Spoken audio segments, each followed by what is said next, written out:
Bien, gracia y paz y misericordia sea con todos ustedes, amados hermanos y amadas hermanas en Cristo Jesús. Mi nombre es Fernando y es un placer estar con ustedes nuevamente en un nuevo estudio tocante a este libro maravilloso que es el libro de Daniel, ¿no? Vamos a comenzar la clase del día de hoy y hoy arranca el capítulo número 8, ¿no? Hemos visto ya la importancia del capítulo 7, ¿no? Donde veíamos los reinos, los cuatro reinos y también el anticristo, ¿no? Juntamente con el gobierno de Dios, desde dos perspectivas diferentes, ¿no? La perspectiva humana y la perspectiva divina, donde Dios está juzgando y entregando el Padre, entregando el gobierno a su Hijo Jesús. Entonces, entender esta verdad va a ser primordial para nuestra comprensión tocante al tema central que es el reino de Dios, ¿no? Ahora, cuando arrancaba Daniel, ya veíamos y contemplábamos, ¿no? Los imperios, los cuatro imperios, los cuales Dios ya había marcado para que sean parte de la historia de la humanidad, ¿no? Esto tocante a Israel, al pueblo escogido de parte de Dios. En el capítulo 2 ya nada más arrancábamos con la visión y el sueño de Nabucodonosor, contemplando la estatua, ¿no? De oro, de plata, de bronce, de hierro y de barro cocido, ¿no? Entonces, ya nos anunciaba que va a haber cuatro reinos, como ya Daniel también había dado su interpretación.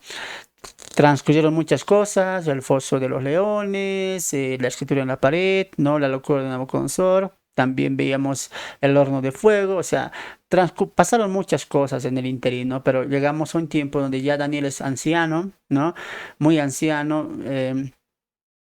Y empieza él no a interpretar los sueños de otros, sino a interpretar sus propios sueños, ¿no? ¿Por qué? Porque Dios va a revelarle a él muchas visiones y también sueños proféticos muy importantes para el desarrollo del fin de la humanidad en el sentido que Dios va a venir a gobernar este mundo como él siempre lo ha planeado, ¿no? Entonces, en margen a eso empezaba la sección profética con el capítulo 7, ¿no? El cual dividimos en dos partes, ¿no? La visión de las cuatro bestias y la preparación del sueño, como también vimos la segunda parte, la visión del anciano de días y del Hijo del Hombre juntamente con el cuerno pequeño. Ambos videos nos resaltaban, ¿no? El orgullo y la altivez de los gobiernos y los imperios, en este caso desde Babilonia hasta los romanos, pero se hacía presente ya de manera más visible, ¿no? Este último personaje, el cual lo conocemos como el anticristo, que en Daniel se le conoce como un cuerno pequeño, que es un rey altivo de rostros, como diría el mismo Daniel, ¿no? Entonces, en base a estos cuatro reinos se está trazando la historia de la humanidad, ¿no? Dios está utilizando estos cuatro gobiernos, permitiéndolos imperar, ¿no? Para que él al final pueda derribarlos juntamente con el gobierno que él ha establecido en el Hijo del Hombre, el cual aparecía también en el capítulo 7. Ahora, Daniel y Dios quieren poner atención a los cuatro gobiernos porque son claves, ¿no? Como lo vimos en un diagrama, ¿no? Se está trazando la línea del imperio hacia un imperio eterno, que sería el imperio del Hijo, ¿no? Entonces, en base a estos cuatro gobiernos, ¿no? Que son Babilonia, Medos Persas, Grecia y Roma, Daniel va a hacer zoom a estos gobiernos. ¿Para qué? Para ver su trascendencia, su inicio, su derrota y su carácter también de cómo van a conquistar el mundo entero. Del capítulo 2 al capítulo 6 por lo menos, perdón, al capítulo 5 contemplábamos todo lo que pasaba con el imperio babilónico con su rey Nabucodonosor. El capítulo 5 finaliza ya con la caída de Babilonia a manos de Darío el persa, ¿no? El medo, perdón. Entonces, de esa manera habíamos visto un zoom de todo el imperio babilónico, cómo había comenzado, su rey como es de altivo, como su rey se arrepiente, como su rey exalta al Dios Altísimo, ¿no? Entonces la visión de las cuatro bestias amplía más nuestro panorama, entendiendo el carácter bestial de los cuatro gobiernos. Daniel va a colocar en el capítulo 7 un zoom al cuarto gobierno, es decir, al imperio romano. Hemos hablado mucho acerca de eso en los dos videos y ahora en el capítulo 8, el capítulo 7 culminábamos con preguntas como las siguientes, ¿no? Pero, ¿qué pasará de los demás reinos? Veíamos cuatro imperios Ya habíamos Babilonia caer, pero ¿qué de los medos? ¿Qué de los persas? ¿Qué pasaría con Grecia? ¿Serían también importantes en el plan de Dios? ¿Hay algo que Dios nos deja entender sobre estos reinos? Así acaba la pregunta, ¿qué pasó con los persas? ¿Por qué no tenemos información sobre los medos? Y esas preguntas las responde este capítulo 8, donde Daniel va a colocar un zoom al imperio número 2 y al imperio número 3, que en este caso son el imperio de los medos y los persas y el imperio de Grecia, que en la visión del capítulo 7 eran representados medos por el oso y los griegos por el leopardo. Muy bien. Entendiendo eso, entramos en la introducción. 2 años después de la visión que Daniel relató en el capítulo 7, tuvo una nueva visión. Repito, 2 años después que Daniel tuvo la visión, ¿no? Del capítulo 7, él tuvo una nueva visión. El capítulo 8 dice, ¿no? El verso 1, en el año tercero del reinado de Belsasar, me apareció una visión a mí, Daniel, después de aquella que me había aparecido antes, dice, ¿no? Entonces, el capítulo 7 es en el primer año del reinado de Belsasar, el 8 es en el segundo año, entonces, el tercer año. Entonces, 2 años habían pasado desde la visión de Daniel. Ahora, note que todavía se está manteniendo el gobierno de Belsasar. Entonces, recuerdo una vez más, los dos capítulos 7 y 8 no son cronológicos con el libro de Daniel, porque el capítulo 6 acababa con la derrota, el capítulo 5 acababa con la derrota, ¿no?, de los babilonios en mano de los persas. Entonces, el capítulo 7 y el capítulo 8 son una visión, son sueños proféticos de Daniel, de Dios a Daniel en el tiempo donde Babilonia estaba todavía imperando como gobierno y reino, ¿no? La visión que anticipa la historia de los judíos durante el tiempo de los gentiles, ¿no? Muy bien. Surgían preguntas, ¿no? En el anterior tema, y era, ¿qué pasa con el segundo y el tercer reino? ¿No? ¿Cuál será su importancia en los planes de Dios para su reino y su pueblo escogido? Esas preguntas serán respondidas en este capítulo, donde Daniel, ¿no?, por inspiración de Dios, le pondrá un zoom a estos dos imperios para aclararnos ciertas verdades. Pero no solo eso, también veremos cómo el imperio griego surgiría, o del imperio griego surgiría un rey malvado que habría de causar un terrible sufrimiento al pueblo de Dios, lo que debe ser considerado como un anticipo o un antitipo del futuro anticristo, el cual surgirá de manera plena en el tiempo de la gran tribulación, quien también perseguirá, matará y lastimará al pueblo escogido de Dios, Israel, el cual va a pasar la gran tribulación, ¿no? Entonces, vamos, punto número 1, la visión del carnero y del macho cabrío, ¿no? Leemos el texto, ocasión, inciso A, la ocasión de la visión. En el año tercero del reinado del rey Belsasar, me apareció una visión a mí, Daniel, después de aquella que me había aparecido antes. Vi en visión, y cuando la vi, yo estaba en Susa, que es la capital del reino de la provincia de Elam. Vi pues en visión estando al río Ulai. Aquí se nos presenta el marco histórico en el que Daniel recibió esta nueva visión. Tuvo lugar en el año tercero de Belsasar, cuando Daniel se encontraba en Susa, una ciudad localizada a unos 370 kilómetros al oriente de Babilonia, que más tarde llegó a ser la capital del reino de Persia, ¿no? Muy bien. Esta ciudad estaba localizada en lo que ahora llamamos Irán y fue una ciudad muy desarrollada. El primer código de leyes, conocido como el Código de Hammurabi, fue encontrado allí. En cierto sentido, ¿no?, Susa fue rival de la misma Babilonia en lo que a riqueza cultura se refiere. Ya durante el imperio persa, el rey Asuero construyó allí un majestuoso palacio en el que se desarrollaron los eventos registrados en el libro de Esther. Qué interesante esto, porque Daniel no está en territorios babilonios, ¿no? Él está en otro lugar, seguramente, tal vez cumpliendo algún mandato o tal vez por un alejamiento. Recordemos que él no estaba ya de manera más metida minuciosamente en los negocios o en los detalles del reino. ¿Por qué? Porque ya con Belsasar él había sido un poco olvidado, ¿no? Entonces es muy posible que él esté en otro lugar por una cuestión diferente, ¿no? Pero él dice estando junto al río Lar, que era muy diferente en la ciudad de Susa.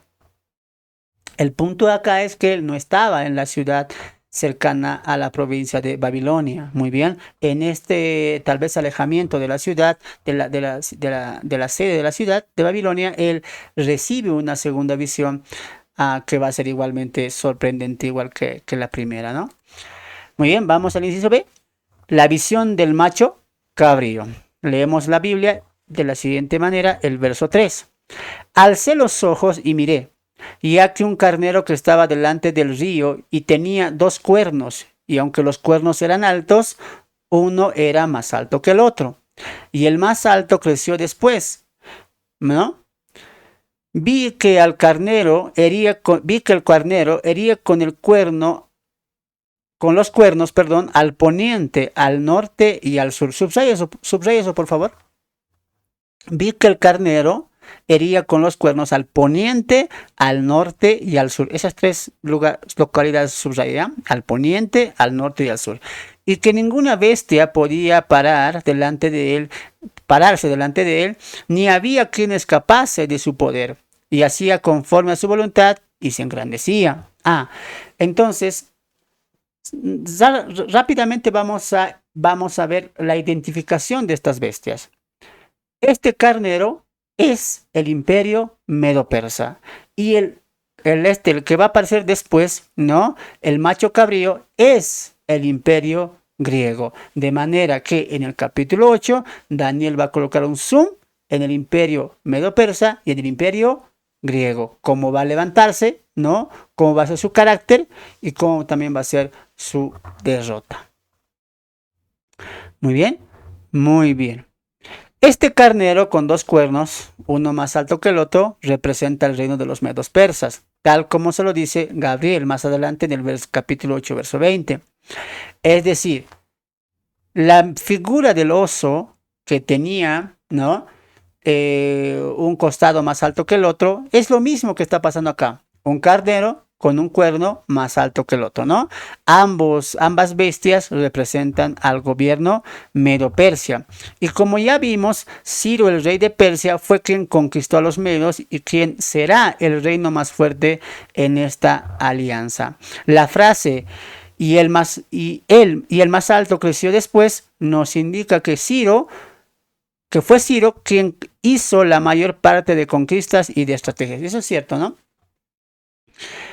Vemos en el detalle del oso, pero acá recuerden que acá es el zoom. En la visión de las 4 bestias en el capítulo 7 no había tanto detalle, más allá de su alianza, más allá de sus conquistas, pero acá nos dice que uno de los 2 cuernos se alzaba mucho más y hería, dicen, ¿no ve?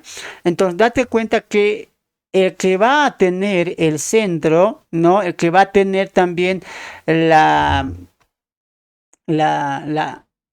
poder para poder desarrollar estas conquistas, ¿no? El que va a tener no solamente el poder militar aún más que el otro, sino también las mismas estrategias va a ser Ciro, ¿no? Ciro va a comandar estratégicamente la conquista y el levantar el imperio de los medos y los persas. Entonces, este cuerno que se levanta más es el gobierno de los persas, ¿no? Con su rey Ciro, ¿no? Ahora, el detalle que te hacía marcar, ¿no? Cuando dice este cuerno que se levantaba más que el otro, o sea, los persas con Ciro, hería al poniente, al sur y al norte. ¿Recuerdas esa parte, no? Es el mismo significado de las 3 costillas, ¿no? En la anterior visión. Solo que acá se nos detalla la ubicación geográfica de las conquistas. Anote eso, ¿ya? Recuerda lo que vimos el día de ayer.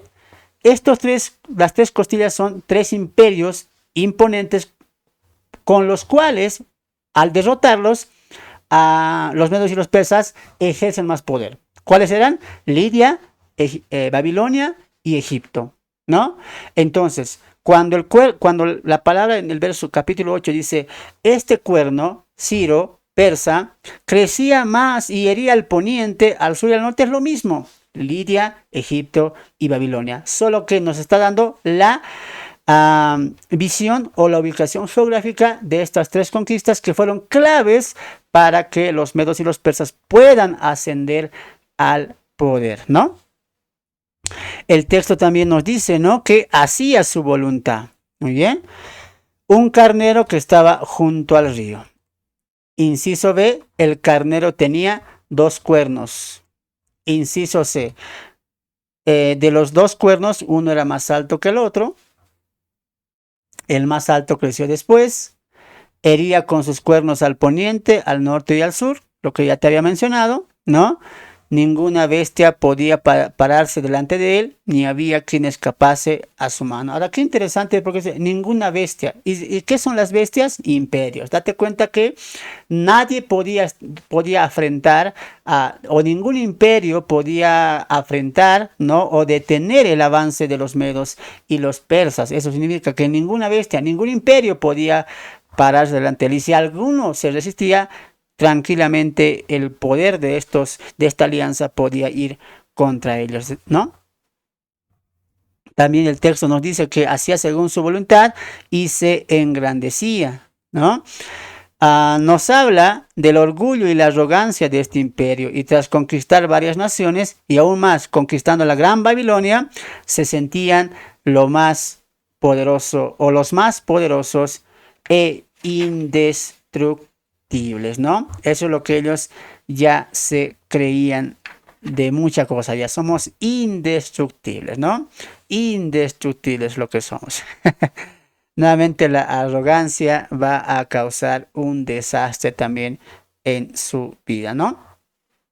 Entonces, ya se nos está detallando un poco más de los medos persas, ¿no? Bueno, un carnero que estaba junto al río, ¿no? O sea que está en avance, en avance. Y eso es cierto, cuando veíamos el capítulo 7 veíamos que ya los medos estaban avanzando también, o sea, sí fue una alianza sincera. Si reconocemos la historia y cuando leemos un poco de esta historia de los medos y los persas, sí fue una alianza sincera, ¿no? ¿No? No había una ruptura en la alianza, aunque sabían que los persas eran superiores a ellos, a los medos, había una hermandad unida, ¿no? Entonces, pero nuevamente, la ambición, el deseo por el poder, el sed por el poder, o sea, van a ser presa como lo fueron con Nabucodonosor y el imperio babilonio, ¿no? Entonces, era un imperio poderoso, fuerte, ¿no? Entonces ya conquistó con las 3 conquistas, fueron ganando gran parte del mundo que ellos conquistaron. Se engrandecía en gran manera, arrogancia, no altivez, que igual va a ser presa de su destrucción también, ¿no? Entonces, date cuenta que el patrón se repite, ¿no? Aunque los imperios cambian, el patrón se repite, ¿no? Empiezan siempre con sed de venganza, con sed de poder, etcétera, y se corrompen cuando llegan al poder, ¿no? Vamos al inciso C, la visión del macho cabrío. Recordamos que este macho cabrío también representa a los griegos, como también lo es la visión del leopardo con 4 alas, ¿no? Veamos un poco acerca de esto, pero antes leemos el texto. Mientras yo consideraba esto, he aquí un macho cabrío venía del lado del poniente. Mira, qué interesante que, por eso te digo, ¿no? Las visiones no son solamente repetitivas, siempre hay algo que está añadiendo Daniel, ¿no? En el capítulo 7, los imperios conquistados. En el capítulo 8, la ubicación de esos imperios, de dónde están procediendo los imperios, ¿no? Un macho cabrío venía del lado del poniente sobre la faz de la tierra sin tocar tierra. Eso habla de la velocidad. De no tocar tierra, significa que está viniendo muy rápido, ¿no? Como si estuviera volando. Recuerda lo mismo que el leopardo. O sea, date cuenta que eso siempre pasó. Alejandro Magno conquistó el mundo en menos o casi 10 años. Muy rápido es eso. Es increíble lo que hizo Alejandro Magno. Sin tocar tierra, y aquel macho cabrío tenía un cuerno notable entre sus ojos, y vino hasta el carnero de los dos cuernos que yo había visto en la ribera del río, y corrió contra él, contra la furia de su fuerza, y lo vi que llegó junto al carnero, y se levantó contra él, y lo hirió, y le quebró sus dos cuernos, y el carnero no tenía fuerzas para pararse delante de él. Lo derribó por tanto en tierra y lo pisoteó. Y no hubo quien librase al carnero de su poder. Ahora, date cuenta que estos cuernos simbolizan a sus reyes, ¿no? El carnero, dos cuernos, Darío y Ciro, ¿no? Ahora date cuenta que este macho cabrío solamente tiene un cuerno. ¿Quién es ese cuerno? Alejandro Magno. Se date cuenta que los cuernos representan a los reyes y las bestias representan a los imperios. Anota eso, ¿no? Muy bien. Tras el momento de altivez y orgullo, ahora date cuenta que el patrón se repite. ¿Cómo cayó Babilonia? ¿Cómo cayó Babilonia? Por el orgullo, la altivez de Belsasar, ¿no? Incluso al afrentar contra las cosas sagradas de Dios, capítulo 5 de Daniel. Lo mismo, ¿cómo están cayendo o van a caer las demás naciones? Por su orgullo, por su altivez y por su vanagloria, ¿no? Y el orgullo del carnero aparece la figura del macho cabrío, que es el reino de Grecia, tal como lo dice el ángel Gabriel en Daniel capítulo 8, verso 21. Venía del poniente, es la ubicación del imperio griego, de donde viene la frase sin tocar tierra, que nos habla de la rapidez de este imperio. De aquí, como también lo vimos en la anterior visión del leopardo, ¿no? Con alas, que nos habla de la rapidez en la cual Alejandro Magno conquistó el mundo entero, o el mundo de ese entonces. El cuerno representa a Alejandro Magno, ¿no? Su destrucción. El pase, ¿no? El pase que vamos a ver más adelante entre estos dos, o impasse que vamos a ver de estos dos imperios, ¿no? Vamos a ver a la diapositiva, inciso A, venía de la parte del poniente, o sea, del oeste, a un macho cabrío. No tocaba la tierra, nos habla de la velocidad, tenía un cuerno notable entre sus ojos, Alejandro Magno, golpeó al carnero con furia de su cabeza, o sea, ahí vemos la conquista sobre los medos y los persas. Inciso E, hirió y lo pisoteó, o sea, esto fue una masacre completa, ¿no? Una masacre completa. Lo que va a hacer Alejandro Magno es no dejarlo tal vez con fuerza, con un poco de fuerza, para que después no se pueda levantar. O sea, él sí o sí, sí lo va a destruir. Los va a destruir, ¿no? Completamente, para que después no pueda intervenir en los planes que ya tenía Alejandro Magno al momento de conquistar el mundo entero. Inciso F, se engrandeció en gran manera, ¿no? Se engrandeció en gran manera.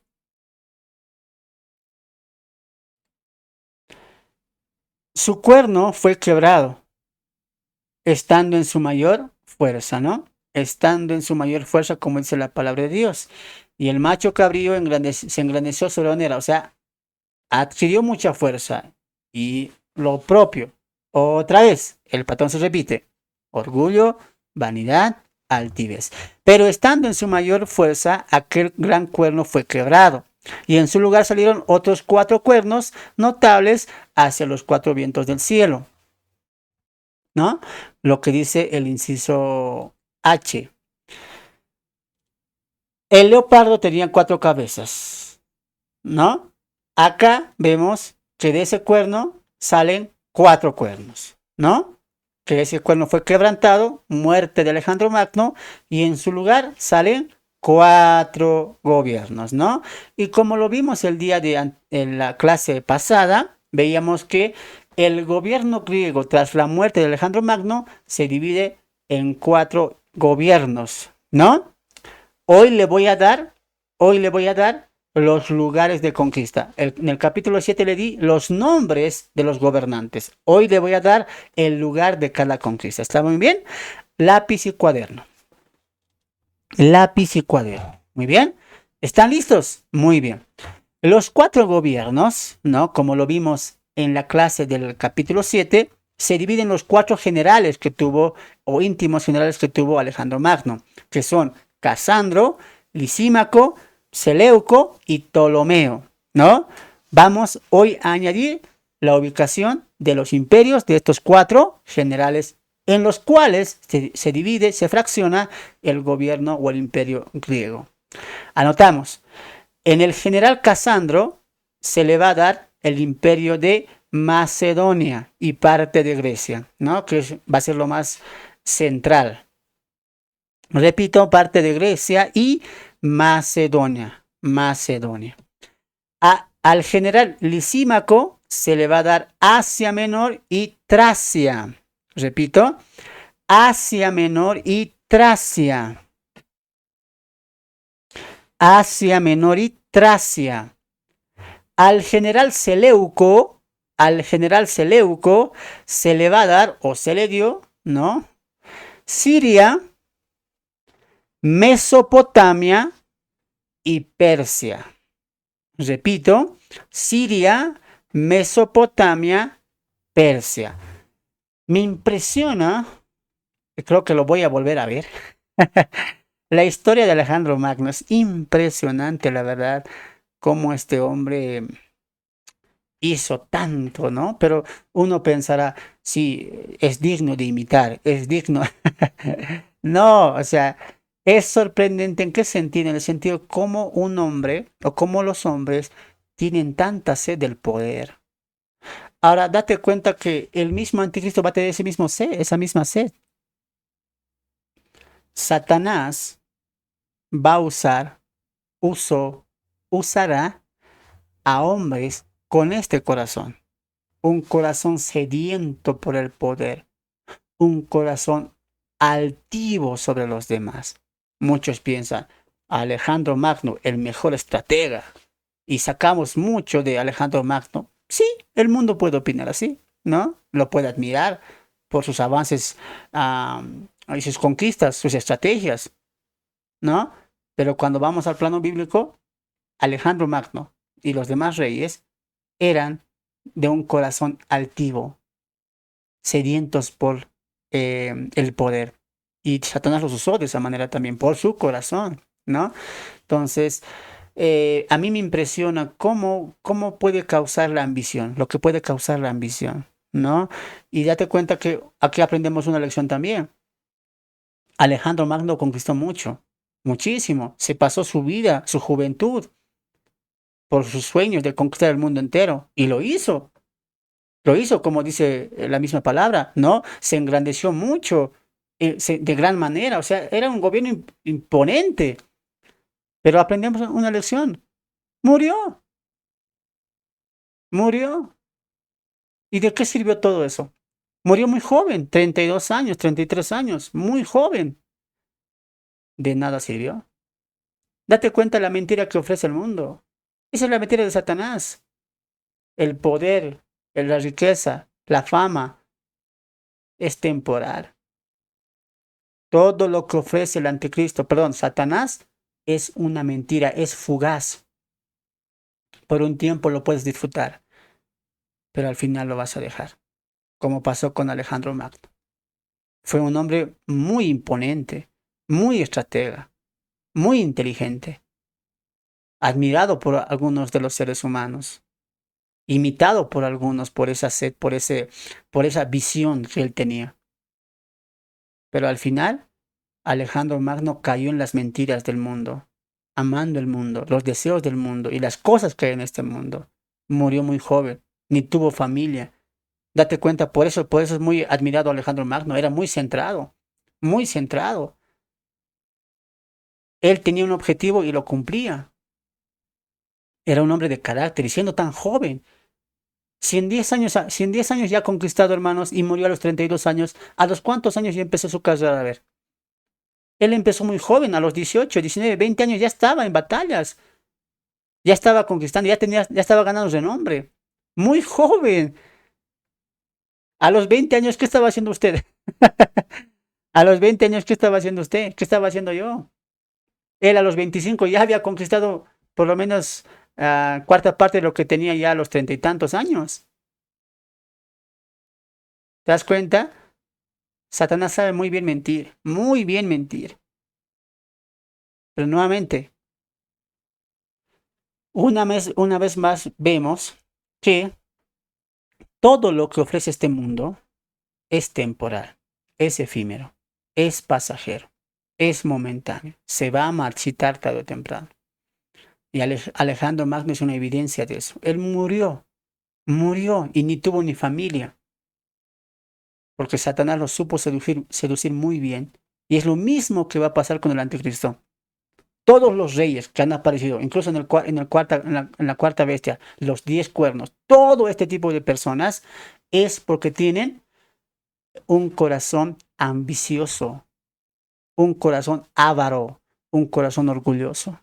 Date cuenta que va a depender mucho también del corazón, al igual que los hijos de Dios, ¿no? Dios nos usa porque, aunque todos somos hijos de Dios, pero Dios usa a unos más que el otro. ¿Por qué? ¿Porque Dios tiene favoritos? No, porque Dios usa en base al corazón. Cuando Él ve un corazón sensible, un corazón que quiere trabajar, que es sincero, lo va a usar. No porque es su favorito, sino porque Él se deja usar, sino porque su corazón es de servir, de dar sin recibir nada a cambio, de amor por Dios. ¿Te das cuenta? Eso se llama madurez, crecidos más. Lo mismo pasa con Satanás.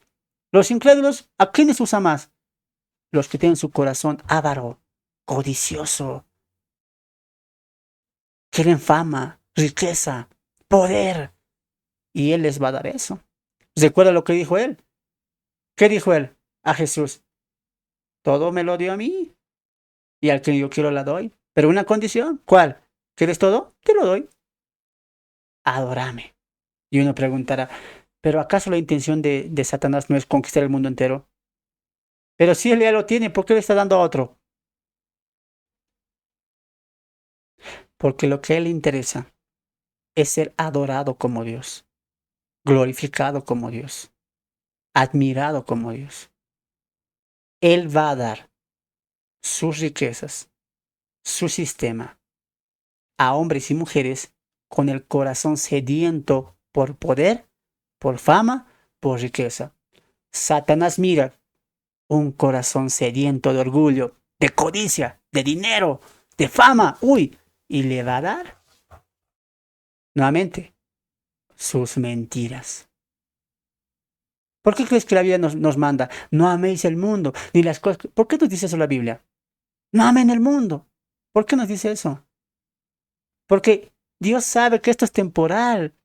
No quiere que caigamos en eso. No quiere que caigamos en eso. Y nosotros nos mantenemos al margen. ¿Por qué crees que la Biblia todos son siervos humildes, pobres? Jesús mismo no tenía dónde recostar la cabeza. ¿Por qué? Porque Dios no quiere que nos perdamos en estas cosas. Hay que tener mucho cuidado porque el mundo es seductor, muy seductor. Entonces, date cuenta algo. El sistema del mundo siempre fue seductor. Satanás siempre ofreció sus mentiras. En aquel tiempo y en este y en el que vendrá. Entonces uno pensará, el problema es Satanás y su sistema. En realidad no. En realidad no. ¿Cuál es el problema? El corazón del hombre, ¿sí o no? ¿Te das cuenta? Por eso el mayor enemigo, ¿cuál es? Nuestra naturaleza caída, ¿sí o no? Satanás siempre ha estado con su sistema, con sus mentiras, con sus engaños, ofreciendo, ofertando. En realidad, el más grande problema es el corazón del hombre. ¿Lo has notado? Es el corazón del hombre.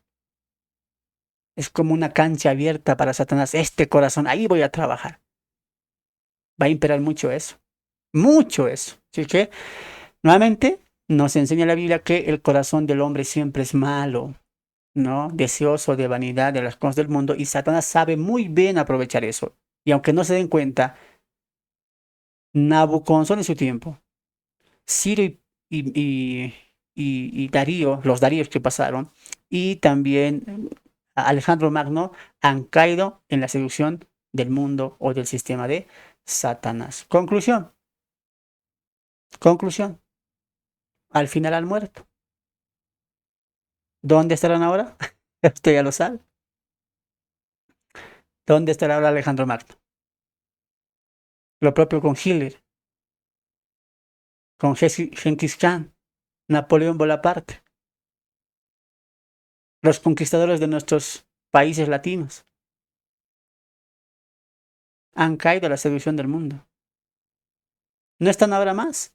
Por más que tengamos canciones para ellos, para los libertadores, para los que dieron su vida por la patria, vivieron persiguiendo metas personales.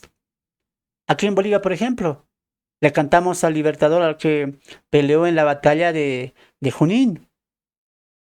A los conquistadores, a los que dieron su vida, les llamamos mártires, por amor a la patria. Pero están muertos. Están padeciendo en el infierno. ¿Y por qué? Porque se dejaron seducir por el mundo, por las cosas del mundo. ¿Te das cuenta de la diferencia entre ellos y nosotros?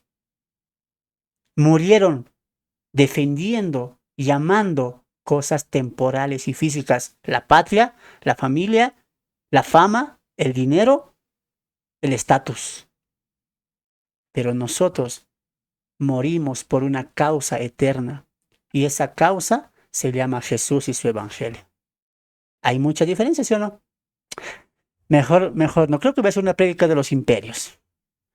Me voy a centrar en los imperios. Ya voy a predicar, si no es mejor voy a la enseñanza. Ya quiero predicar. ¿Por qué ya quiero predicar? Es que ya se acerca pues sábado y domingo, ¿no? Me toca pues, tengo que trabajar predicando la palabra. Ya quiero predicar ya. Mejor no, vamos a la enseñanza, al estudio. Muy bien, Ptolomeo, se le dio Egipto y Palestina, ¿no? Egipto y Palestina. Estos dos imperios mayormente van a ser resaltantes, ¿no? Los seleucos o los seleucidas y los ptolomeos. A Ptolomeo se le dio Egipto y Palestina. Ninguno tuvo el poder de Alejandro Magno, no con la fuerza de él. Esta fragmentación abrió el escenario para la opresión de Israel bajo Siria, los seleucidas, de donde surgiría Antíoco Epífanes, ¿ya? Ahorita voy a explicar eso, pero como te había dicho, el ángel le va a decir, ¿no? En el 8:22, estos 4 gobiernos no van a ser igual que el cuerno, o sea, como Alejandro Magno. Van a ir de picada. Alejandro Magno está hablando de su vida, y en el mayor de su fuerza fue quebrado el cuerno, o murió. Se divide el reino, pero no van a ser igual. No están llenos de subida, están llenos de bajada. Y más por los reyes que les va a tocar. O sea, no me gustaría entrar en eso porque de verdad yo le animo, vea un poco de los videos. Hay muchos videos, vea los videos de los seleucos, de los ptolomeos, o sea, hay mucha corrupción, mucha suciedad, de verdad, mucha suciedad.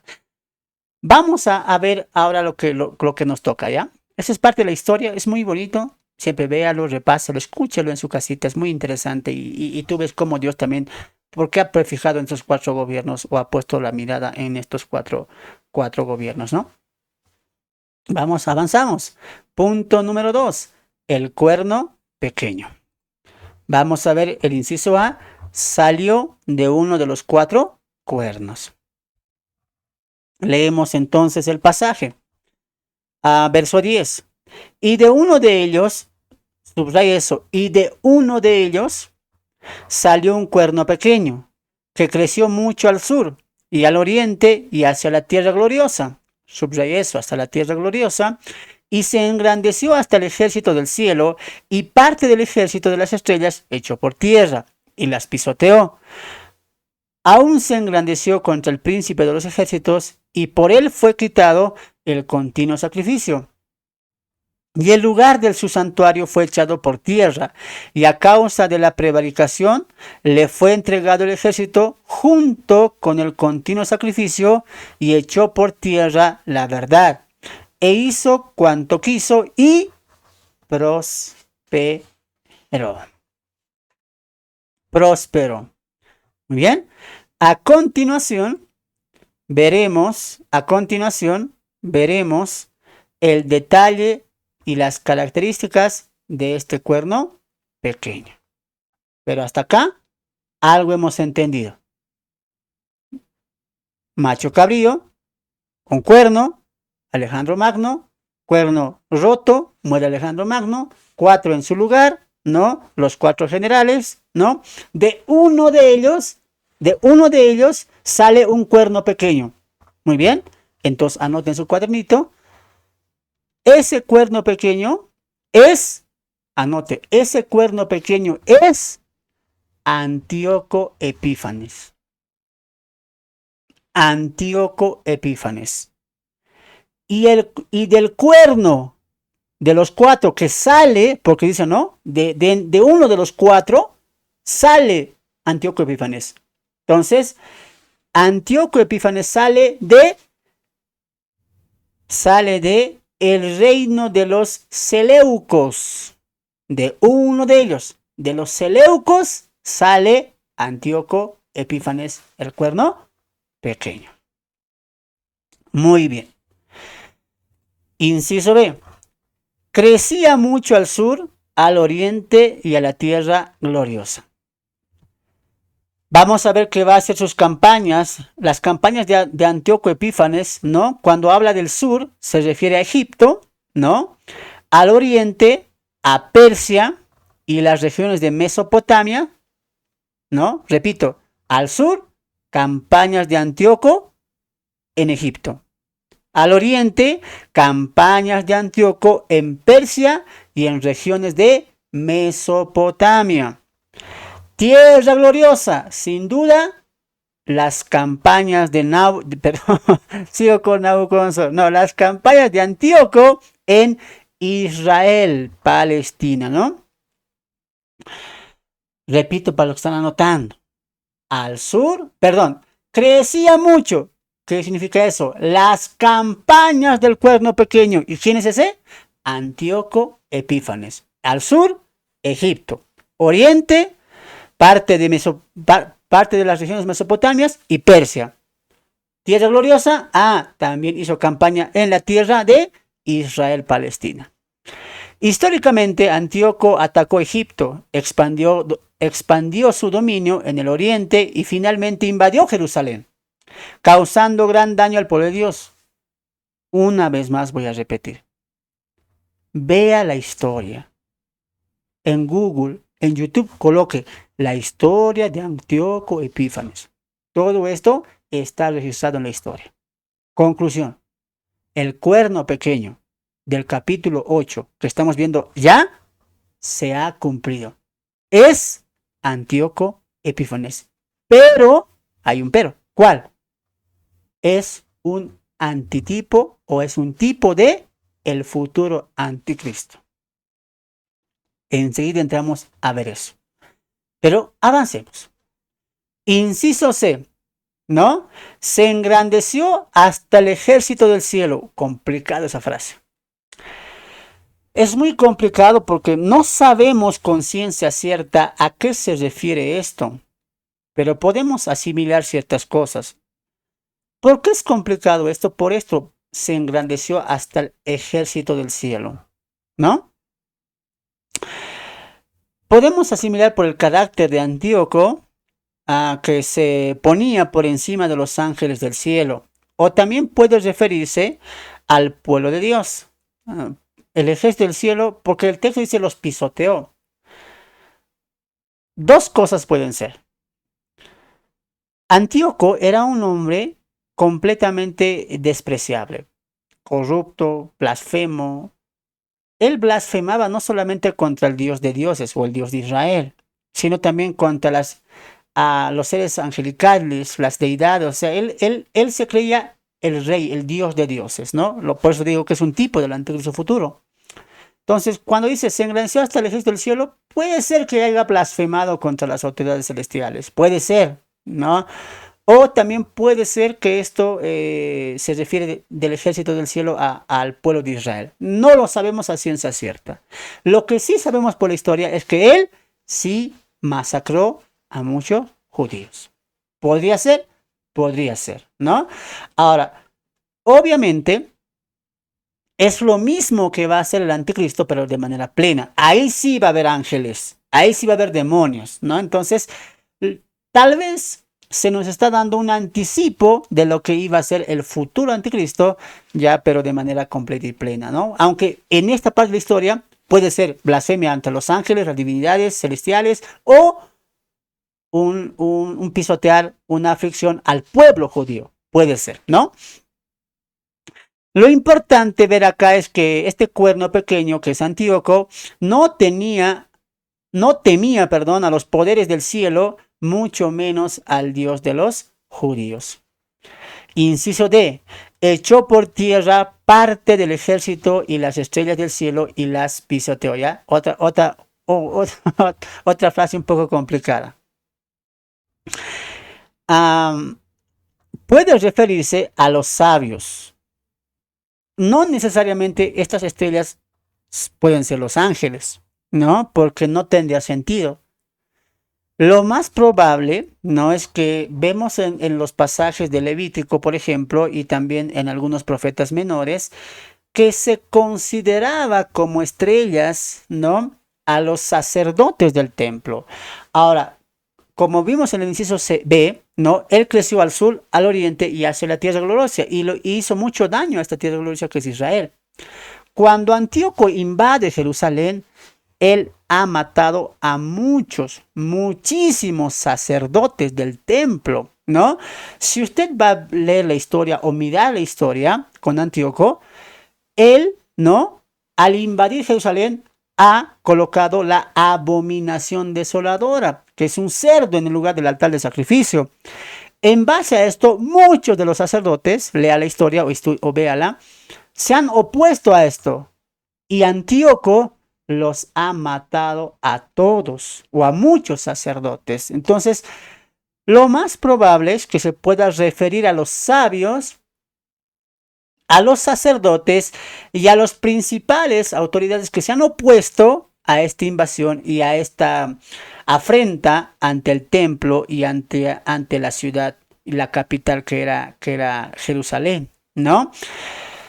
Muy bien, entonces él mató a muchos líderes, sacerdotes y los pisoteó. Lo más probable es que se refiera a eso. No podría ser ángeles, podría ser lo más cercano a la interpretación, según la historia de Antíoco Epífanes, ¿no? Inciso E. Se engrandeció contra el príncipe de los príncipes o el príncipe de los ejércitos.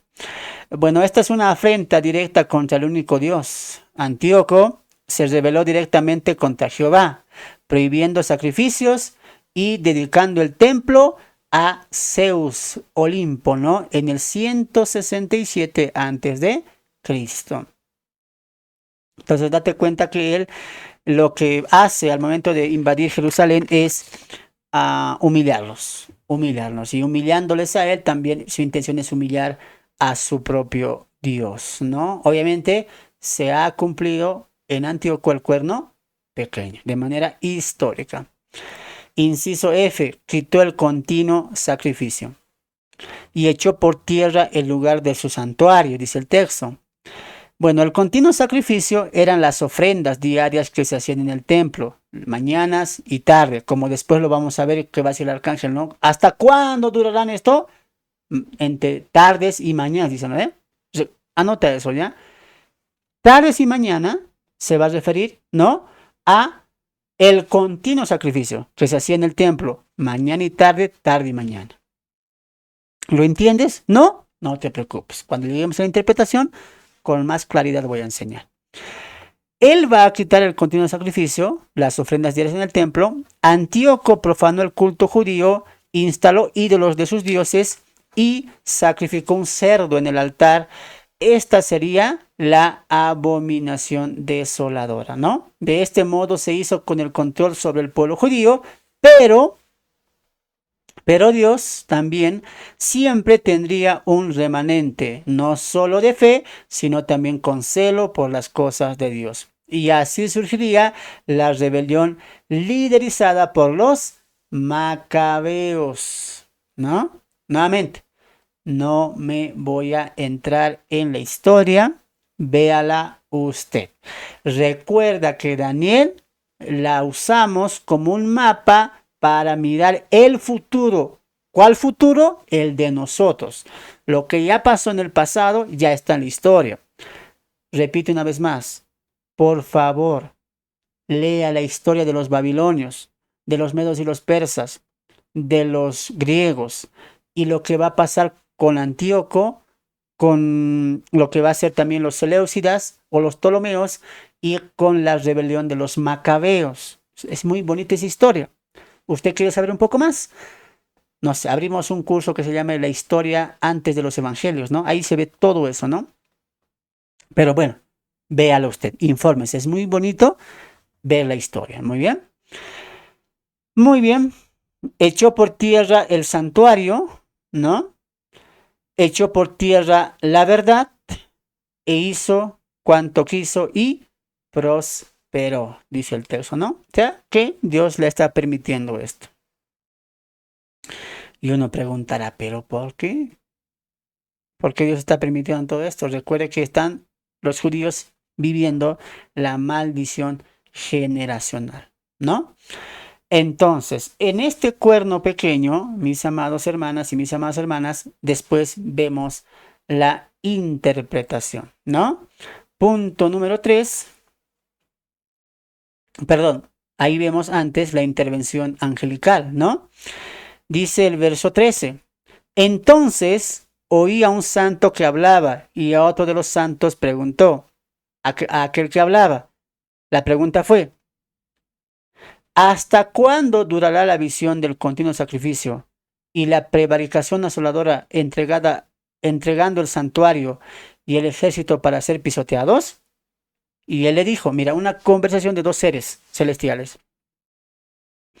Hasta 2300 tardes y mañanas.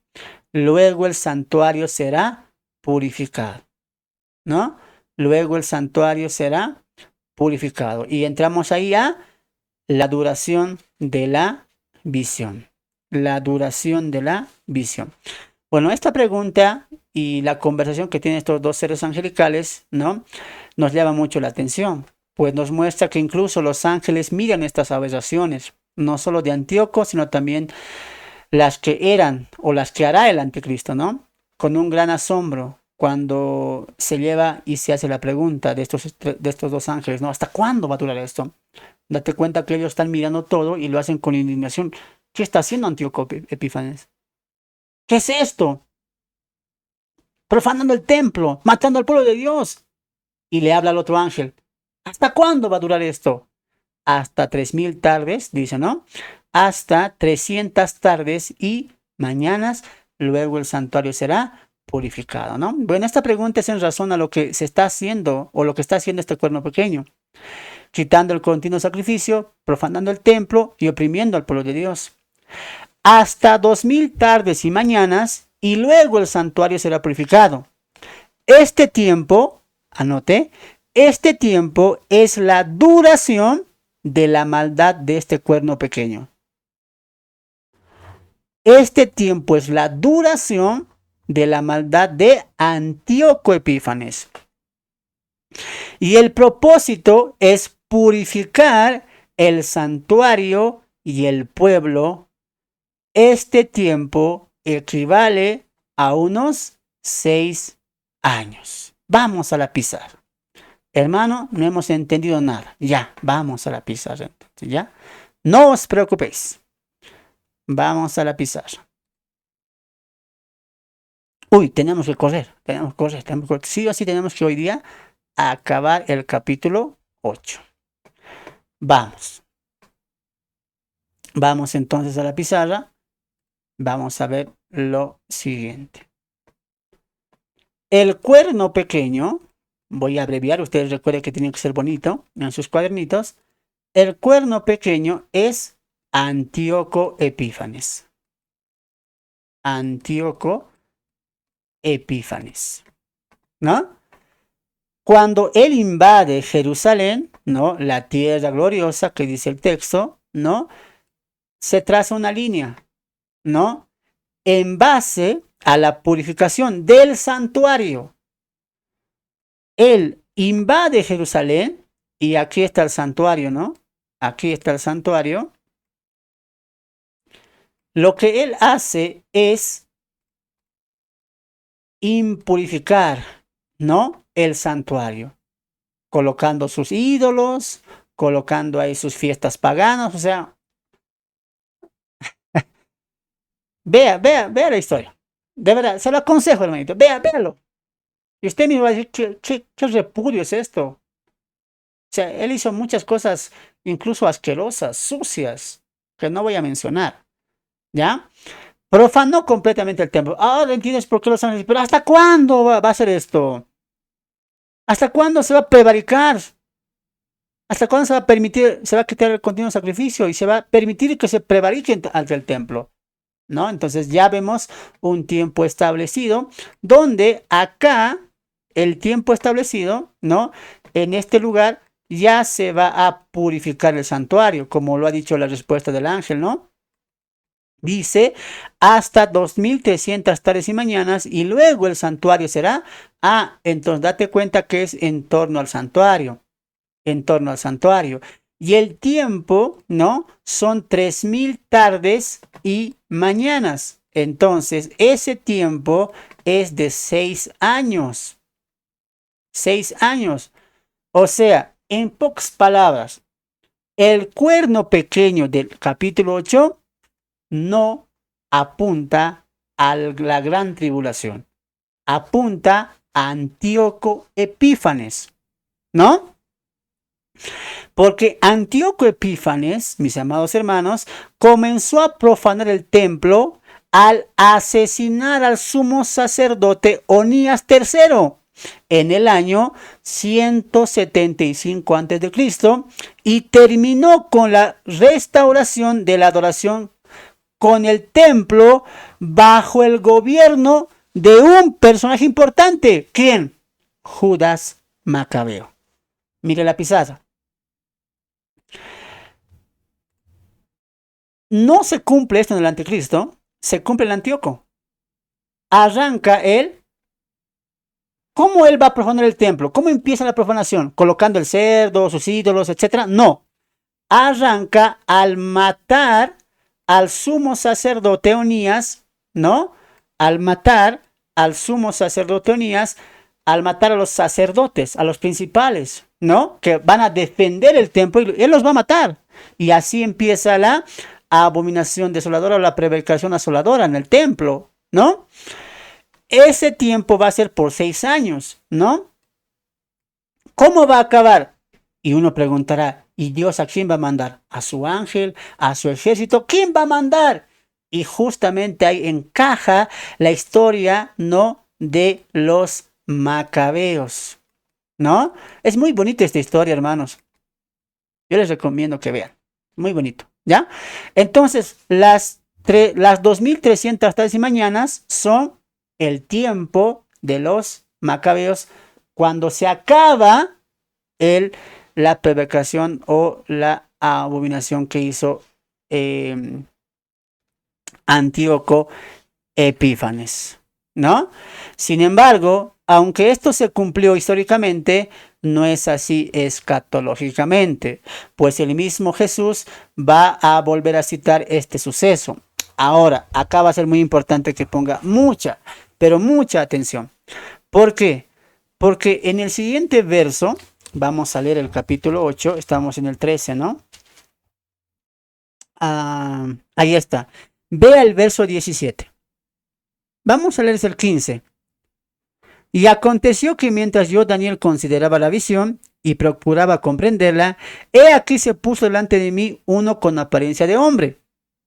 Y oí una voz de hombre entre las riberas de Ulai, que gritó y dijo, Gabriel, enséñale a este la visión.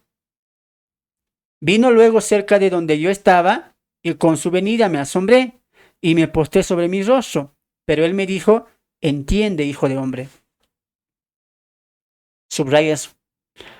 Porque la visión es para el tiempo del fin. Esta palabra, para el tiempo del fin, nos hace entender y ha hecho entender a los eruditos escatológicos lo que se conoce, anote, lo que se conoce en el campo o en el ámbito escatológico como, repito, esta frase de Gabriel, todo esto es para el tiempo del fin, hace entender, y no es la única vez, por si acaso, nos hace ver en todos los textos y compendios escatológicos de la Biblia lo que lo han titulado como profecías del doble cumplimiento. Anote. Profecías del doble cumplimiento.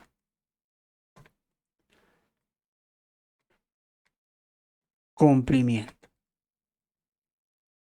¿Qué son las profecías del doble cumplimiento? No son todas, pero sí hay algunas.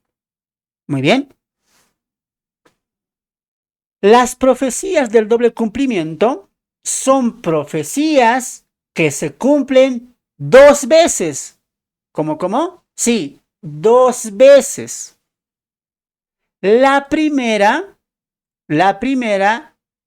es un cumplimiento. Uy, ¿qué pasó? La primera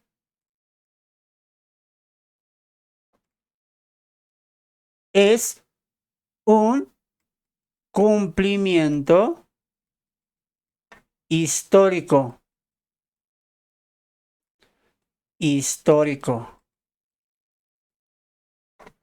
La segunda es un cumplimiento final.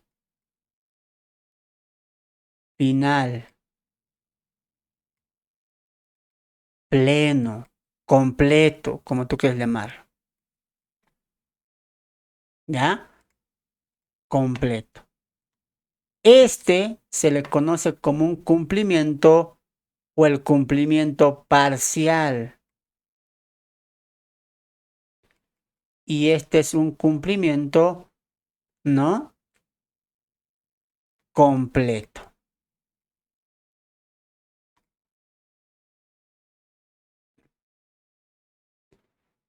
Este se da en base a la historia. O se cumple en base a la historia. Y este se cumple en base al plan escatológico.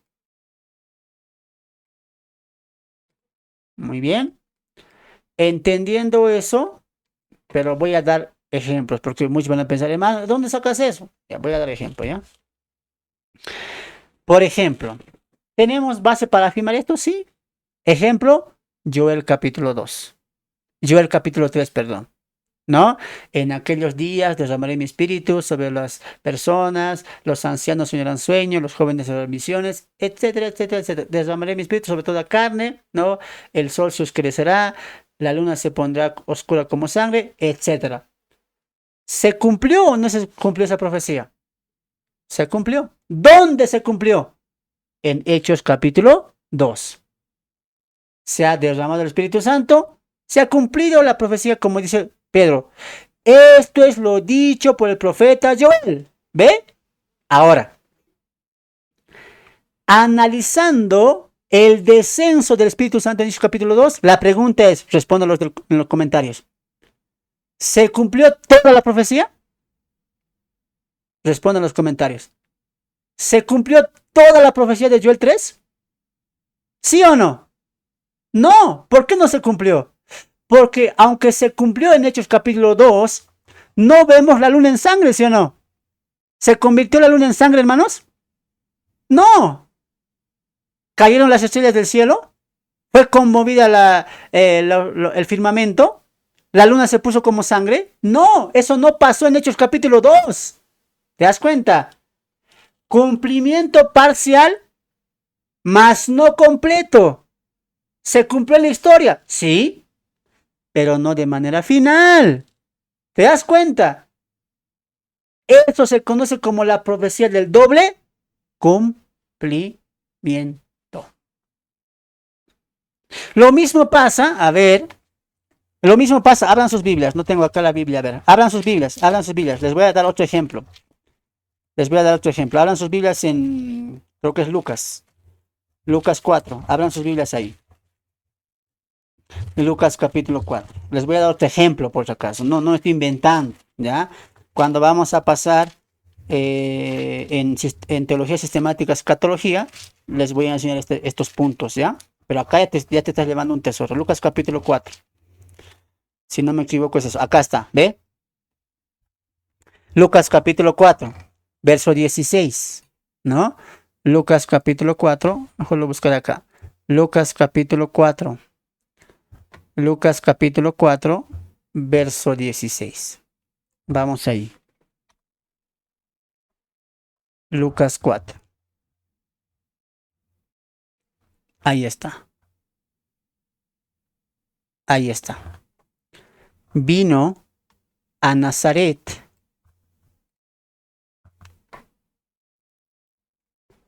Vino a Nazaret, donde se había criado, y en el día de reposo entró en la sinagoga, conforme a su costumbre, y se levantó a leer, y se le dio el libro del profeta Isaías, y habiendo abierto el libro, halló el lugar donde estaba escrito. Escuche esto, mira.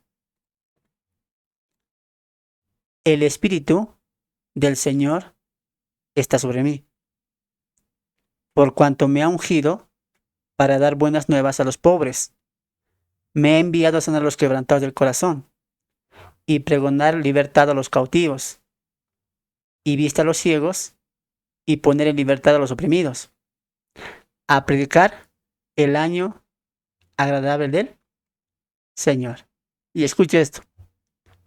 Y enrollando el libro, lo dio al ministro y se sentó. Todos los ojos de la sinagoga estaban puestos en él, fijos en él. Y escuche lo que él va a decir. Jesús. Y comenzó a decirles: hoy, escuche esto, hermanos, aprendan. Hoy se ha cumplido esta escritura delante de vosotros. La pregunta es, ¿se ha cumplido la profecía de Isaías? ¿Sí y no? ¿Cómo sabemos esto? Simple.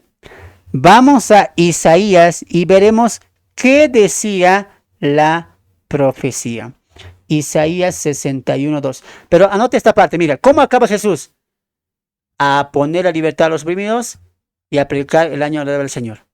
Cierra el rollo, Jesús dice: se ha cumplido la profecía del profeta Isaías.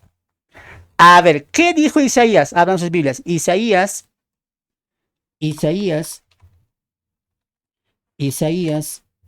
capítulo 61.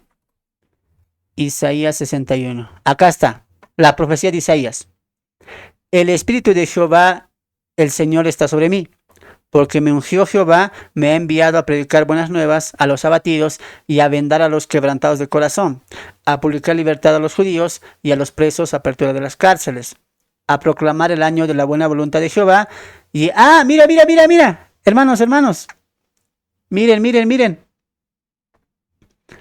Jesús ha cortado la profecía. Miren. A publicar la libertad a los cautivos y a los presos apertura de cárcel, y a proclamar el año de la buena voluntad de Jehová. ¿Qué pasó, Jesús? ¿Por qué te comiste esta parte? Mira, y el día de la venganza de nuestro Dios. El día de la venganza de nuestro Dios. A consolar a los enlutados, a ordenar que los afligidos de Sión se les dé gloria en lugar de cenizas. La segunda parte del juicio, del anuncio del juicio, él no lo dice, porque después va a hablar de un juicio en todo el contexto de Isaías 61, pero Jesús solamente hasta acá lo va a mencionar, y él dice, cierra el rollo y dice: hoy se ha cumplido esto.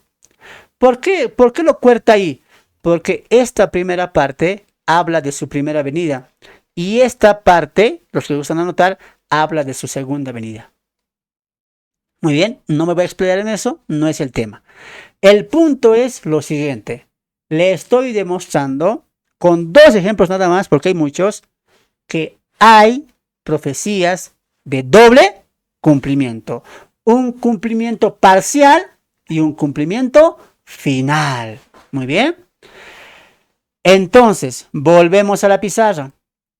Volvemos a la pizarra. Vamos.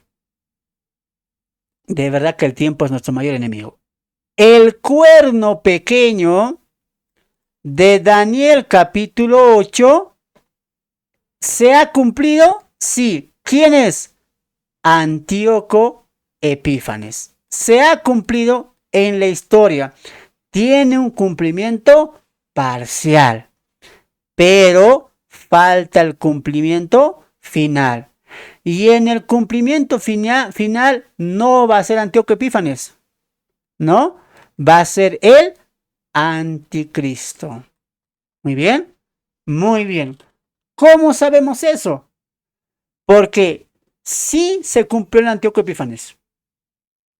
Pero si ahí ya hubiera acabado la profecía y no tuviera más para allá, ¿no? Jesús nos va a dar un claro ejemplo de que falta por cumplirse. Porque en Mateo capítulo 24, ¿no? Versos del 13 para adelante, él va a hablar, ¿no? A ver, mejor vamos allá a la Biblia, vamos allá, vamos acá. Mateo capítulo 24, para no parafrasear mucho. Mateo 24. Ya saben ustedes a lo que me refiero. Pero lo leeremos. Mateo 24. Acá está. Mira, ahí está, mira. Verso 15. Por tanto, cuando veáis en el lugar santo la abominación desoladora del que habló el profeta Daniel, el que lea. Entonces, aunque se cumplió la abominación desoladora con Antíoco en la historia, Jesús, que viene mucho tiempo después, nos dice, aún no se cumplió. Van a ver la abominación desoladora del que habló el profeta Daniel. Doble cumplimiento. Y en todo el contexto nos va a hablar de la etapa de la gran tribulación. Entonces volvemos a la pizarra. El cumplimiento histórico se cumplió en Antíoco Epífanes, pero falta un cumplimiento final en el anticristo. Conclusión. El cuerno pequeño de Daniel capítulo 8, el cual surge de Grecia, de uno de los cuernos, de los Seleucidas. ¿Y qué es Antíoco Epífanes? Tiene un doble cumplimiento. Este cuerno pequeño apunta a Antíoco Epífanes, pero apunta al anticristo. Hasta ahí. ¿Se entendió, hermanitos? Pongan en los comentarios. Hermanos, ¿se entendió hasta ahí? Repito. El cuerno pequeño del capítulo 8, ojo, no del capítulo 7, del capítulo 8 apunta a Grecia, a los Seleucidas y a Antíoco Epífanes. Se cumplió, pero de manera final y completa no se ha cumplido. Se va a cumplir en el anticristo. Sencillo. Recuerde que los dos cuernos pequeños, aunque van a apuntar al anticristo, van a dar un distinto matiz del anticristo. Muy bien. Muy bien, creo que se entendió hasta ahí, ¿no? Volvemos a la pizarrita. Volvemos a nuestras diapositivas. ¿Se entendió, hermanos? Comenten, eso es. Ahora sí. Ahora sí. La duración de la visión, ya hemos visto que eso fue por 6 años, que se cumplió, ¿no? Entonces, lo mismo va a pasar también con el anticristo, ¿no? Y esto también creo que el ángel lo va a decir, ¿no ve? Cuando va a sacar una caña de medir, ¿se acuerdan? Y le va a decir, no, no lo midas el patio de afuera. ¿Por qué? Porque se les ha entregado a los gentiles y ellos hollarán la ciudad, dice, ¿no ve? Por 3 años y medio. O sea, date cuenta que hay un principio acá. Aunque Antíoco Epífanes ha cometido la abominación desoladora y ha impurificado, ensuciado el santuario, lo mismo van a hacer en la etapa de la tribulación por el anticristo. Y así como se le dio un final, un tiempo, hasta 1200 tardes y mañanas, ¿no? Que contando por los días de los sacrificios son 6 años. De igual manera, en la etapa final, Dios va a permitir que los gentiles lastimen al pueblo y a la nación y a la ciudad y al santuario. ¿Por qué? Ahí está un ejemplo claro. ¿De qué ejemplo claro tenemos acá? Se va a volver a reedificar el templo. Va a volverse a edificar el templo. Por eso nosotros creemos que va a haber un tercer templo judío. ¿Por qué, hermanos? Mira, porque ahí entra pues nuestra postura, hermanos. Muchos dicen, no, es que ya se cumplió. La semana 70, todo ya se ha cumplido, no hay nada que hacer. Los judíos ya están relegados y el pueblo es ahora la iglesia. No, porque si Jesús está hablando de que se va a sentar la abominación desoladora, tiene que haber santuario. ¿Qué dice Pablo en Tesalonicenses capítulo 2, hermanos? ¿Qué dice el anticristo? Se sentará en el trono de Dios, haciéndose pasar por Dios, ¿no? Como Dios. ¿Se va a sentar en dónde? En el trono de Dios. ¿Dónde es eso? Jerusalén, el santuario, el templo. Conclusión, va a haber un tercer templo judío. Segunda conclusión, Israel está vigente en el plan de Dios. Todo encaja cuando lo vemos de una manera dispensacional, entendiendo que Dios trabaja con dos pueblos.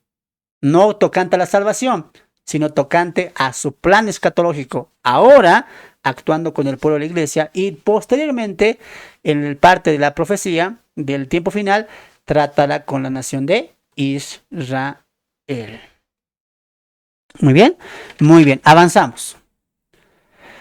Inciso A, descripción y características más detalladas del cuerno pequeño y su conexión con el anticristo. Y al fin del reinado de estos, dice la palabra de Dios, cuando los transgresores lleguen al colmo, recuerda que aquí a Gabriel está hablando con Daniel, se levantará un rey altivo de rostro y entendido en enigmas, y su poder se fortalecerá, mas no con fuerza propia, o sea, las alianzas, y causará grandes ruinas, y prosperará, y hará arbitrariamente y destruirá a los fuertes y a los pueblos de los santos, y al pueblo de los santos. Con su sagacidad hará prosperar el engaño en su mano y en su corazón.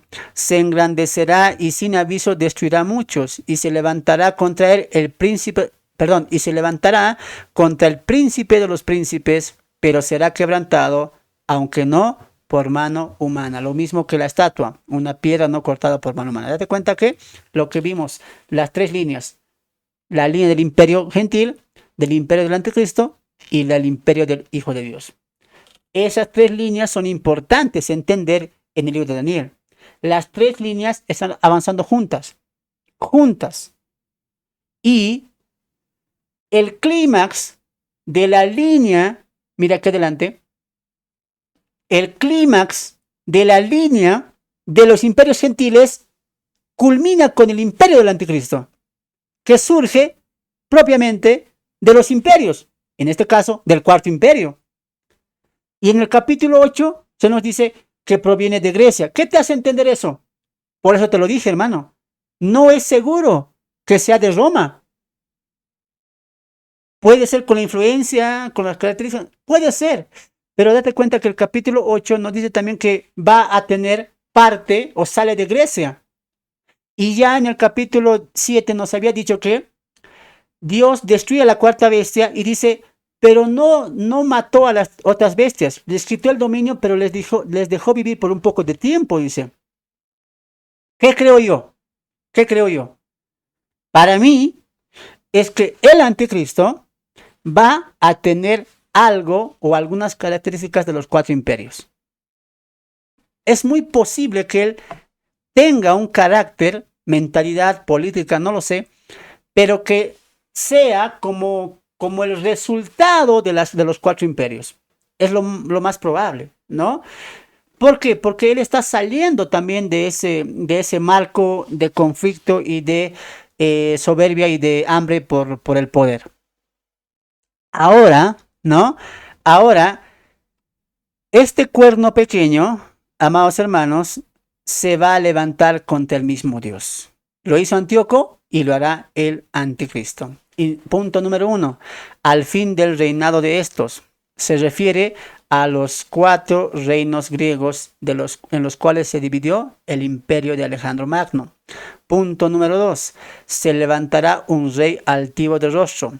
Se refiere a Antíoco Epífanes, quien fue arrogante, cruel, blasfemo, se autoproclamó Teo Epífanes, o sea, Dios Epífanes, Dios manifestado, pero también lo hará el anticristo, quien también será altivo, soberbio, ¿no? Daniel capítulo 7, 8, segunda Tesalonicenses 2, 4. La frase altivo de rostro nos muestra su desfachatez, despreciando a Dios y a los hombres, ¿no? Punto número 3. Entendido en enigmas. Nos habla de la astucia política y diplomática. Antíoco ascendió al poder manipulando alianzas, usando intrigas y fraudes, al igual que lo hará el anticristo, quien será un maestro del engaño espiritual y político. Apocalipsis capítulo 13, verso 14. O sea, este hombre va a ser un orador completamente engañoso. Su mentira va a ser verdad, todos le van a creer.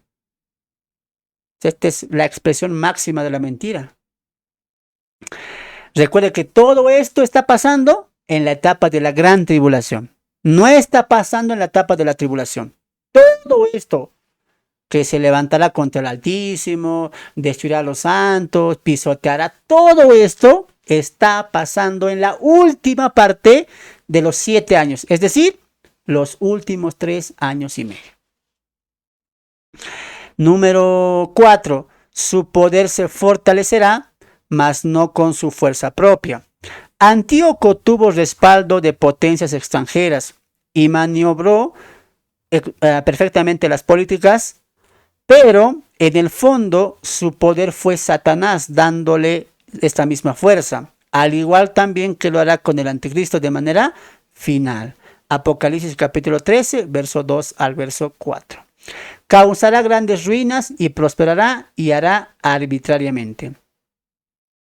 Antíoco devastó Jerusalén, masacró a miles y prosperó por un tiempo. Escatológicamente hará lo mismo el anticristo. Traerá destrucción global y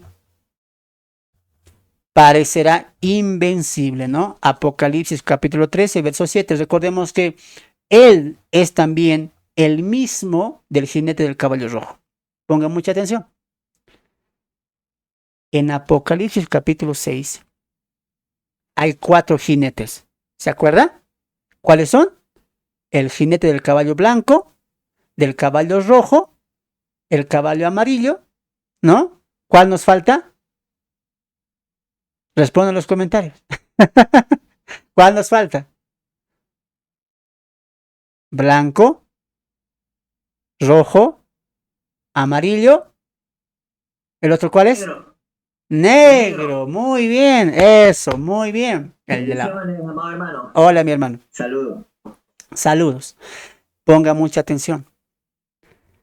El jinete del caballo blanco, el que dice una vez, salió para vencer, ¿no? Se le dio corona y tenía un arco, mas no tenía flecha, y salió venciendo para vencer.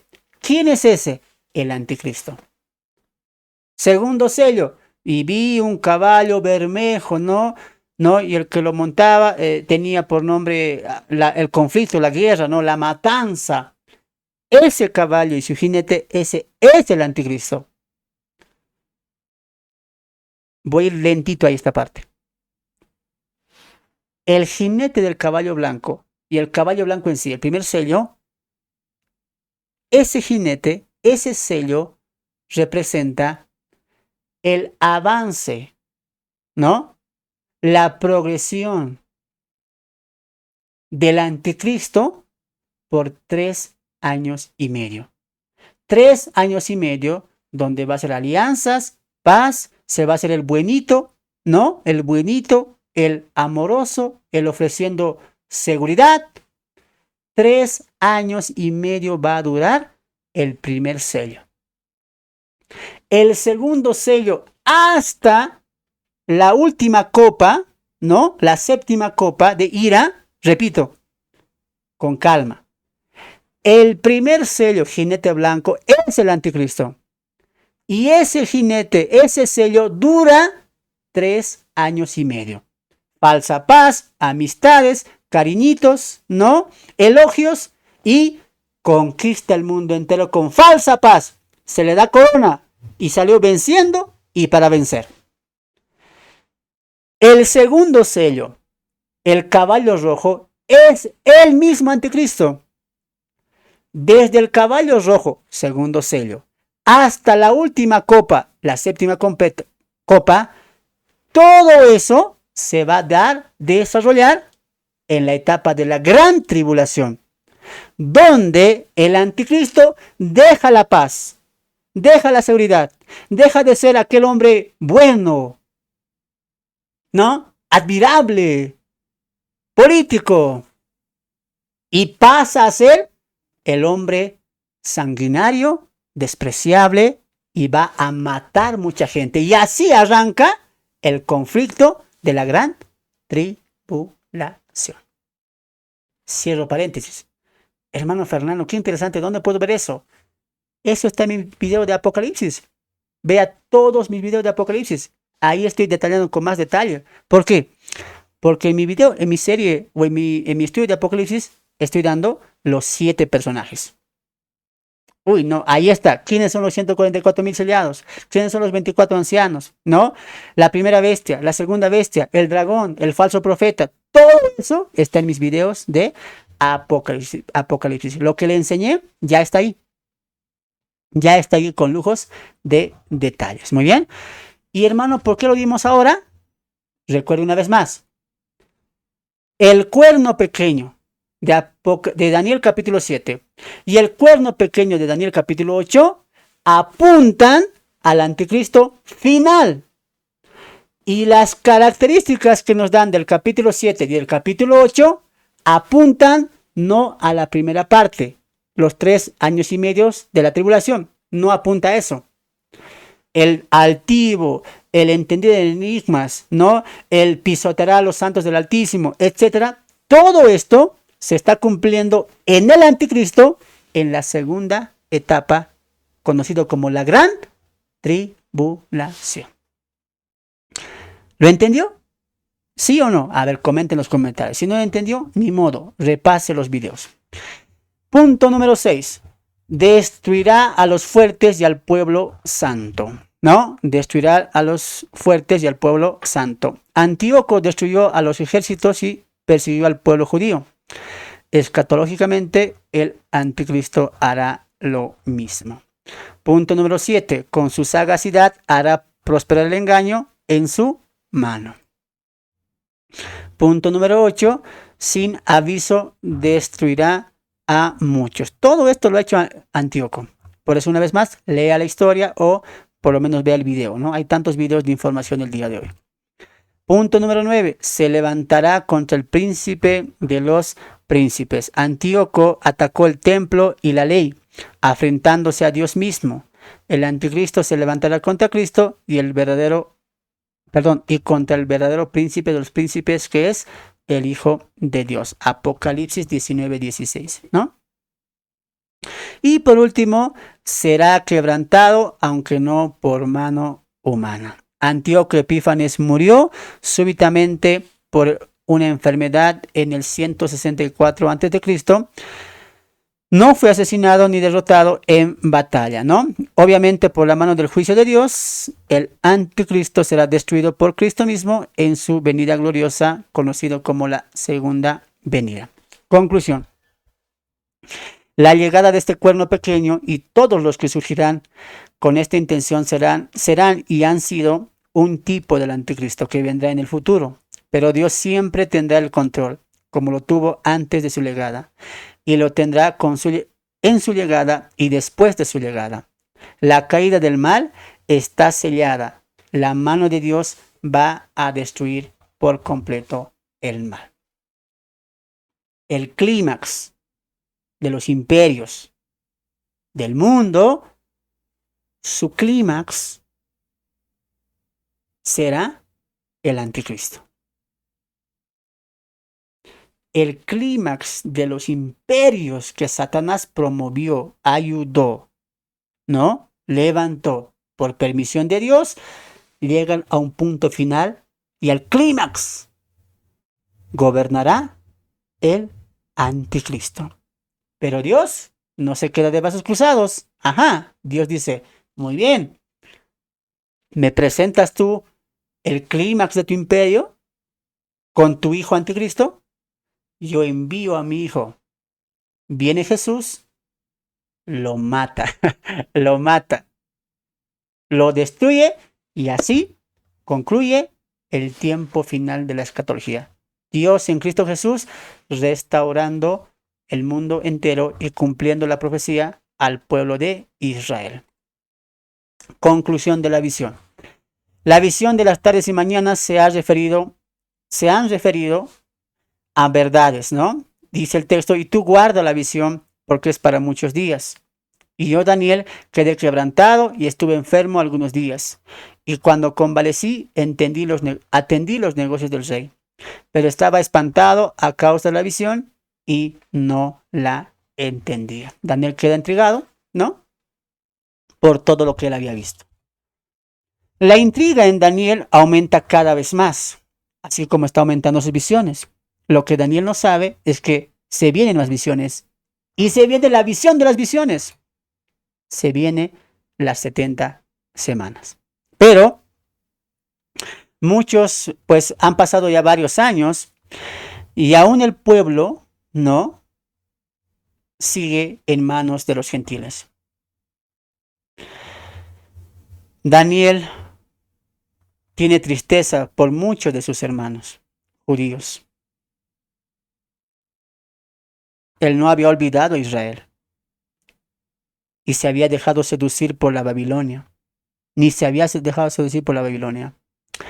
Él también ya era muy anciano. Muchas cosas habían pasado.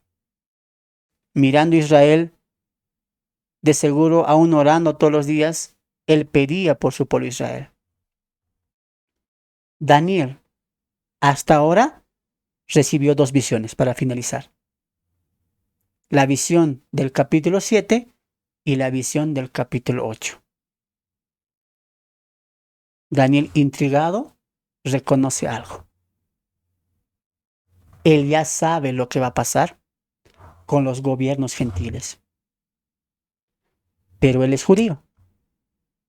Él es israelita.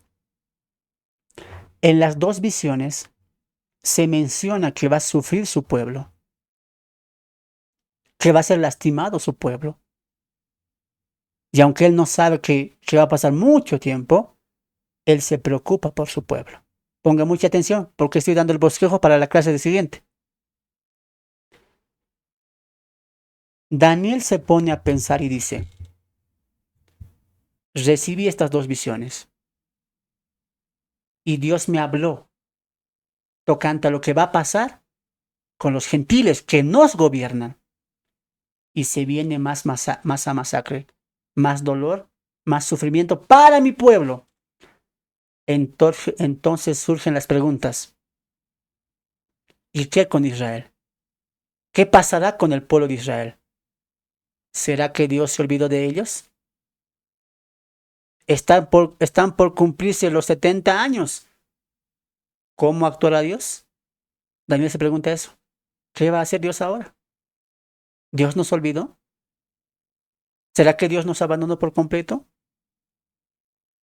¿Será que Dios ya no nos ama? ¿Qué pasará con Israel? ¿Qué pasará con el pueblo escogido de Dios? Hasta ahora ya sabemos lo que va a pasar en el tiempo de los gentiles. ¿Pero qué con Israel? Los 70 años se están cumpliendo. ¿Qué pasará con Israel? Lo veremos en el capítulo 9. Cuando tú y yo entremos a la profecía más importante de la escatología bíblica, la profecía de las 70 semanas.